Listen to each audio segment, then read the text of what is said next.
Hello guys, so meron sa ating nag-message hapon. Ayan o, hindi, pangalan lang daw niya hapon. Hindi naman sa atin nakabili. Bagong EcoSport. So, eto kasi kung titignan niyo itong page namin, di ba? Kahit di kayo nakabili rito, actually pagka natripan ko lang, sinasagot ko lahat na inquiry dito. And tingnan niyo to, eto wala namang kabog-abog, nagtanong lang. O di sinagot ko lahat ng question niya. O di, ayan o, question niya. Ngayon, ang question naman niya ngayon, hingi siyang help kasi daw yung EcoSport niya na second gen, yung modelo. Sa City of Dreams daw siya, tapos naputol niya yung yung return hose. So tumagas ngayon yung tubig, hindi niya magamit. Hindi naman kami nagsi-service dito dahil kulang-kulang kami sa tao kaso nakikisuyo siya. Kung po pwedeng tao dito pa service dahil hindi nga niya naman mapapaandar. And paano nyo nga naman ipapatowing yun? Ano yun? Nasa fifth floor sa basement. So, ang gagawin natin, patakboyin ko muna to si Joseph.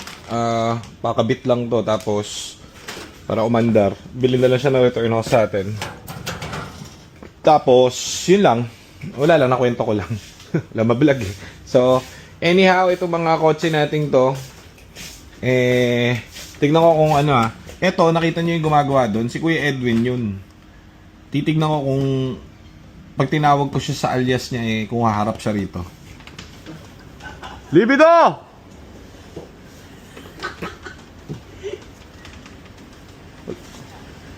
Okay ka? Okay. So, humarap siya agad. Hindi naman Libido pangalan niya. Bakit gano'n? Nasanay nang si Kuya Edwin tawag El Libido. Edwin, baka tatay mo, di ba? Ba't ganun? Ba't tumitingin pag libido? Nasanay sa tawag mo. Nasanay na. Oo. So, anyhow, napuntahin natin si Joseph dun sa isang EcoSport na naputulan ng hose. Yun lang. Tapos, saan ba sila pumunta? Pumunta na sila sa kabila. Sa workshop. Oo. Ang dami sa amin nagbibigay ng alak kasi thank you sa inyo lahat guys kasi dami bumibili sa amin ng kotse, di ba? Dito kompleto kami ng parts. Heavy parts, yung mga clutch, chef port, ABS and everything. Pero syempre, sa dami na pumupunta kasi may mga nagpapa-repair pa dito nauubos mabilis, so nagso-source out kami. So may mga contact na kami na talagang supplier ng Ford. Shoutout sa inyo sa boss ni Ate Jenny. Yan. Binigyan kami ng alak. Dami namin alak. Dami namin ganito. Paulit-ulit